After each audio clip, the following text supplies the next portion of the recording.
Hi viewers, subscribe చేసిన వెంటనే గంట సింబల్ని ప్రెస్ చేయండి. అప్పుడే నోటిఫికేషన్స్ మీకు వస్తాయి. నా ప్రోగ్రామ్ జూనికి వచ్చిన మీ అందరికీ నమస్తే చెప్తున్నా. నా పేరు రవీంద్ర సూరి. నా ప్రోగ్రామ్ నామాల మతలబ్ ఏందో చెప్పాలా. బజార్ల పంటి ఎప్పుడన్నా ఎవరితోనన్నా కొట్లాట జరిగిందనుకో, వాడు తీస్మార్కాన్ లెక్క నేను భీష్మ ప్రతిజ్ఞ చేస్తున్నా, ఇప్పటి సంధి వాంతో నేను మాట్లాడా అంటాడు. భీష్మ ప్రతిజ్ఞ అనగానే అందరికీ తెలిసిన విషయమే, కానీ అందులో కొంచెం మతలబు ఉంది. ఆ మతలబు ఏందో ఇప్పుడు తెలుసుకుందాం.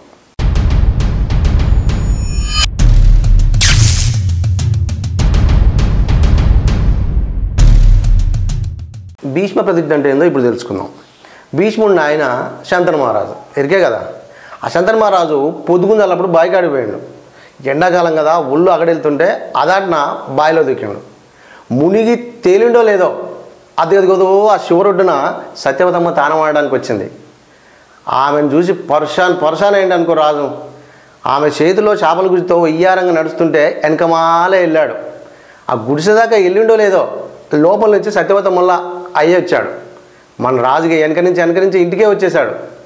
వచ్చిన సంధి మనసు లేదు, నీళ్లు తాగట్లే, బువ్వ తినట్లే, మనాది పెట్టుకున్నాడు. కళ్ళు మూసుకుంటే తానం పడుతున్న సత్యవతమ్మ కనపడుతుంది. పుట్టుకుమని కళ్ళు తెరిస్తే ఏడబారిపోద్దామని మూసిన కన్ను తెరవట్లే. ఇక ఈ సంగతి కొడుకు భీష్ముడికి తెలిసే. ఇక ఆయన ఊరుకుంటాడు. అరే నాయనకి ఏంది ఎట్లా అయిపోయా, మరి ఏంది సంగతి అని చెప్పేసి ఆరాధించాడు. అప్పుడు తెలిసింది ఏంటంటే, నాయన తానవాడదానికి పోయినప్పుడు సత్యవతమ్మను చూసిండు, లవ్లో పడ్డాడు. మరి ఏం చేయాలి ఇప్పుడు, మెడకు పడ్డ భావం కరవాల్సి వస్తుందా అన్నట్లు లవ్ చేసింది కాబట్టి లగ్గం ఆడితే ఈ రోగం కుదురుద్ది అనుకున్నాడు. అనుకొని తండ్రి పెళ్లి చేయడానికి కొడుకు పయనమైండు. ఈ సత్యవతమ్మ ఇంటికి పోయి ఊరుండాలి ఇంట్లో అనగానే సత్యవతమ్మ అలయ్య ఇద్దరు బయటకు వచ్చారు. అరే భీష్ముడు వచ్చిండు కదా అని చెప్పేసి కూసంబంధం అంటే కుర్చీ లేకపోయా. సరే ఆ మూలకున్న బియ్యం బస్తా లాగిండు, ఆయన దాని మీద కూర్చున్నాడు. ఇగో మా నాయన నీ బిడ్డని లగ్గం ఆడతాడంట, మరి ఏంటి సంగతి, నీకు ఓకేనా అనగానే ఈ లోపల నుంచి సత్యవతమ్మ మంచిగా కుర్రమట్టలు కాల్చుకొని తెచ్చింది. ఆ వాసనకి భీష్ముడు ముక్కుపుటాలు ఎగిరేస్తున్నాడు. కానీ అతికితే గతకదనుకొని నోరు కట్టేసుకునే.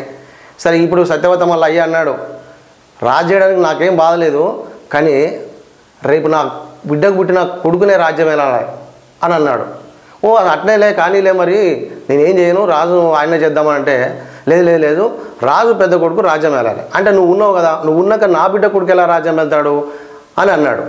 ఓహో అది అయితే ఓ పని చేద్దాం, నేను రాజ్యం వెళ్ళను, నాకు వద్దు, నీ బిడ్డ పుట్టిన కొడుకే ఇద్దాం అని అంటాడు. అది కాదు, నువ్వు బాగానే ఉన్నావు, నువ్వు ఒప్పుకుంటున్నావు ఇప్పుడు, కానీ రేపు నువ్వు పెళ్లి చేసుకొని నీకు కొడుకు పుడితే ఆ కొడుకు అడిగాడా అనగానే ఆహా అయితే ఓ పని చేద్దాం, నేను ఇప్పటి సంది పెళ్ళి చేసుకోను, ఇది నా ప్రతిజ్ఞ అని అన్నాడు. అన్నట్టుగానే భీష్ముడు అప్పటి సందికి ఇప్పటి వరకు పెళ్ళే చేసుకోలే. అందుకనే భీష్మ ప్రతిజ్ఞ అంటారు. ఇప్పుడు ఎరికైందా భీష్మ ప్రతిజ్ఞ అంటే ఏందో? గింత మొదలబు ఉంది భీష్మ ప్రతిజ్ఞలో. ఇగో గింత మొదలబు ఉంది భీష్మ ప్రతిజ్ఞ అంటే. ఇప్పుడు ఎరికైందా? ఇగో గిసోంటి చాలా ఉన్నాయి నా తాన. ఇవన్నీ తెలుసుకోవాలంటే మీరు వెంటనే సబ్స్క్రైబ్ చేయండి RS మూవీ అడ్డా. ఇక మళ్ళీ వచ్చే ఎపిసోడ్లో మళ్ళీ కలుసుకుందాం. అప్పటి వరకు సెలవు, బాయ్, నమస్తే.